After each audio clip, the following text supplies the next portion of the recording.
In today's video, we're going to learn how to input or create farms and fields.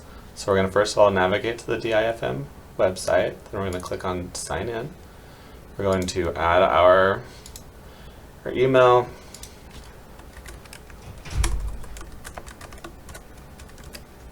If you don't already have a sign in, you can go down here and click sign up and do what you need to there to create an ID and a password. Once we are logged in, we can go to Farmers and Advisors and go to Farms. Here you can see I have a lot of different farm names here, and here I made the mistake of making a farm for each test I want to do. It's much easier if you actually add farms more general, and then within each farm you can add different fields, and then within fields you can have different tests each year. So just an example of a good way to do it, this is at our Northeast Research Farm.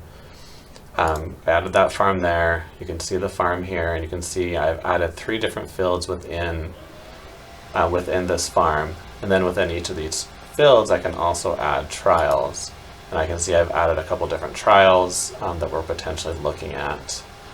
There you can continue to add trials for different years or different sites as well. So this is one way to set it up. If I want to add another field here and I don't have the boundaries as I've already added these in, I can upload it and use a boundary file from mapping the field, or you can draw the field. So if I want to draw this field because I don't have a boundary file for it from my tractor, from something else I've done, I can go in here and click one of these things to kind of create a field, whether it's a square or a polygon of different shapes.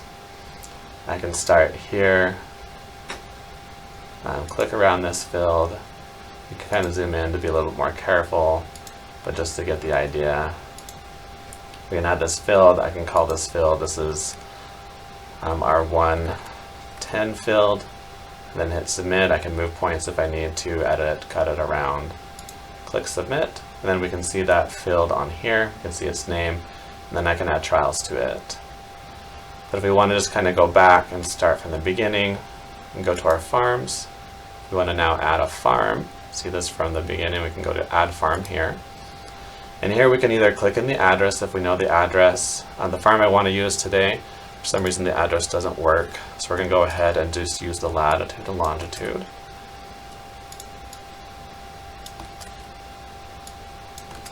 And this is our Southeast Research Farm, so I'm going to name that there. Click save.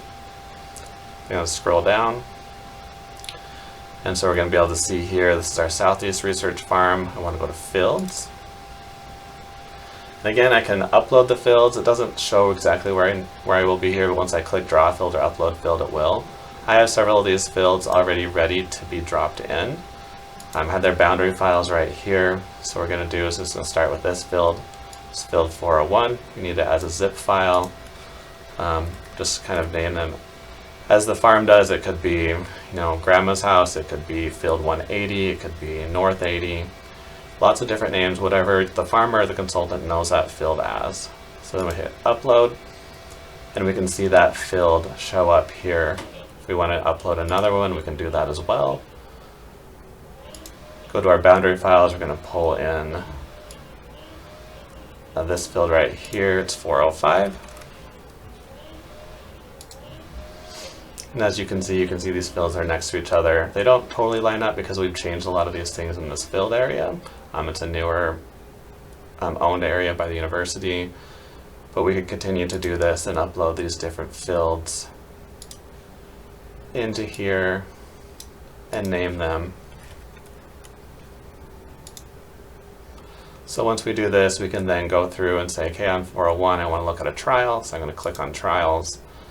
And then I don't have any here yet, but I can then go ahead and add a trial and go for here as far as marking things like that. But we'll go ahead and do that in another video. Thank you for your time today.